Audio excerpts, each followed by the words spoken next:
भारतीय राजनीति में जिनको धरतीपुत्र के नाम से जाना जाता था, आदरणीय स्वर्गीय माननीय हमारे नेताजी मुलायम सिंह यादव जी की कल जयंती थी 22 नवंबर। नेताजी एक ऐसी शख्सियत थे, एक ऐसा व्यक्तित्व थे जो कहीं भी जाते थे, किसी भी सभा में जाते थे तो उनको बाकायदा उन लोगों के नाम याद होते थे। लिस्ट नहीं लेते थे, ऐसे ही उनके नाम याद रहते थे। ये वाकया मैंने 2006 में उनका OCF ग्राउंड शाहजहाँपुर जनपद में खुद देखा था। उस समय हमारा जो है ग्रेजुएशन था 2006 में आए थे वो OCF ग्राउंड में। तो जब नेताजी आए तो नेताजी के आते समय पता है जो दूध के व्यापारी होते हैं जो साइकिलों मोटरसाइकिलों से दूध ढोते हैं, तो उस समय मोटरसाइकिलें कम थी, हालांकि साइकिलों वाले दूधिया ज़्यादा थे। तो साइकिलों वाले दूधियों की इतनी लाइन लगी, इतने दूधिया इकट्ठे हो गए थे, जमा हो गए थे, मुझे लग रहा कि जैसे लगभग ऐसे होंगे 100-150 के आसपास। और बड़े शौक से गए। क्यों गए? क्योंकि नेताजी को याद रहता था कि हमारा दूध का काम करने वाला आदमी, उसको क्या फ़ायदा हो रहा, दूध का क्या रेट हो रहा, दूध को क्या, इसीलिए तो गए। वैसे अब योगी आए या कोई मोदी आए तो इनमें दूधिया क्या जाते हैं? नहीं जाते हैं। अब ये भी पता है योगी जी को कि दूध का काम करने वाले ज़्यादा यादव लोग ही करते हैं दूध का धंधा। लेकिन आज ऐसा नहीं, आज के समय में हर वर्ग के लगभग दूध का व्यवसाय करने लगे हैं। इसीलिए दुनिया में दूध उत्पादन में भारत बहुत आगे जा रहा है। तो नेताजी जो थे उनको याद रहता था, जैसे मान लीजिए वो किसी गांव में गए तो गांव में भी उनको याद रहता था कि फला फला नामों से लोगों को बुलाते थे। प्रधान या गणमान्य जो भी पुराने लोग होते थे उनको नामों से बुलाते थे।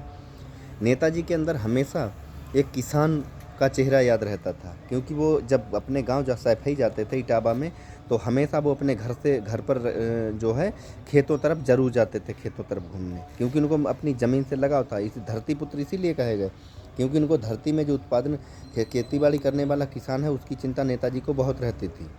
किसानों के लिए नेताजी ने बहुत कार्य किए। जैसे किसान जो है अपना खेती-बाड़ी करके कुछ अपना गल्ला वगैरह बेचने के लिए या कुछ भी ले जाता था गाँव शहर, तो शहर कुछ भी ले जाता तो शहर में जैसे शाहजहाँपुर में अगर उसने एंट्री की तो पता लगा उसका अजीज़गंज या केरूगंज में, उसको रोका गया और कहा चुंगी कर लाइए। तो चुंगी वाला जो टैक्स पड़ता था शहर में, कस्बों में, वो नेताजी ने बंद कर दिया। उसके बाद नेताजी उत्तर प्रदेश के कई बार मुख्यमंत्री बने और अपने मुख्यमंत्रित्व के काल में उन्होंने किसानों के हितों के काम, तहसील कचहरी की बिल्डिंगों भवनों का निर्माण कराया, बहुत सारे सड़कों का काम कराया। नेताजी की कहीं भी छवि धूमिल नहीं है। उनकी धूमिल उनको कई बार घेरा गया, झूठे आरोप लगाए गए, लेकिन माननीय नेताजी को कभी भी ऐसे आरोपों में कहीं उनको नहीं पाया गया जो उन पर दोष सिद्ध होते। नेताजी कभी दोष सिद्ध नहीं हो पाए, कभी भी बहुत सारा प्रयास किया गया विपक्ष द्वारा, लेकिन नेताजी वास्तव में नेताजी थे। एक बार नेताजी ने हमारे शाहजहाँपुर में सबसे पहले उस समय जब हमारे बाबू जी स्वर्गीय सतपाल सिंह अब तो है नहीं हैं, उस समय जो हमारे नेताजी हमारे जनपद के माननीय आदरणीय सतपाल सिंह बाबूजी जो थे वो LLM की डिग्री किए हुए थे। उस समय शाहजहाँपुर में कोई भी LLM डिग्री धारक नहीं था। सतपाल सिंह बाबूजी ने जब LLM किया था, और माननीय सतपाल सिंह यादव जी जो हैं नेता विरोधी दल भी एक बार लखनऊ में चुने गए थे। उसी समय मुलायम सिंह यादव जो हैं तिलहर से चुनाव लड़े थे। तिलहर से चुनाव सतपाल सिंह यादव के सामने लड़े थे मुलायम सिंह यादव, और शाहजहाँपुर से काफ़ी चिरपरिचित थे। नेताजी कहीं भी किसी भी जनपद में उनको बहुत लोगों के नाम ऐसे ही याद रहते थे, क्योंकि उनके अंदर कुशल नेतृत्व की क्षमता थी। लोकसभा में कई बार नेताजी ने ऐसे जवाब दिए बाकायदा, जैसे विपक्ष में किसी ने कुछ कह दिया तो उन्होंने कहा अगर ऐसा कह रहे हो तो मैं ऐसा कह रहा हूँ, जाओ मेरा कर पाओ कर लो। ऐसे कोई बोल पाएगा? कुशल नेतृत्व, निर्भीक, निडर, हमेशा वो सच्चाई के साथ रहते थे। हमेशा उन्होंने कभी भी जातिगत राजनीति नहीं की। उन्होंने कभी नहीं देखा कि अगड़े या पिछड़े या कुछ भी। वो हमेशा अब जिस वर्ग, जैसे मान लीजिए OBC के नेता थे तो OBC के लिए उन्होंने बहुत कुछ किया। हमेशा OBC के लिए वो आवाज़ उठाते थे संसद में, जिनका नाम था माननीय मुलायम सिंह यादव। मुलायम सिंह यादव ने अपनी 1992 में समाजवादी पार्टी का गठन किया था। पहले समाजवादी जनता पार्टी थी, तो समाजवादी पार्टी का गठन 1992 में करके बहुत जल्दी पार्टी को उन्होंने आगे बढ़ा लिया। उस पीरियड में जब उनके पास उतना प्रॉपर्टी, उतना धन दौलत पूंजी नहीं थी, फिर भी पार्टी को बहुत आगे बढ़ा लिया, क्योंकि वो किसानों के बड़े हित की बात करते थे।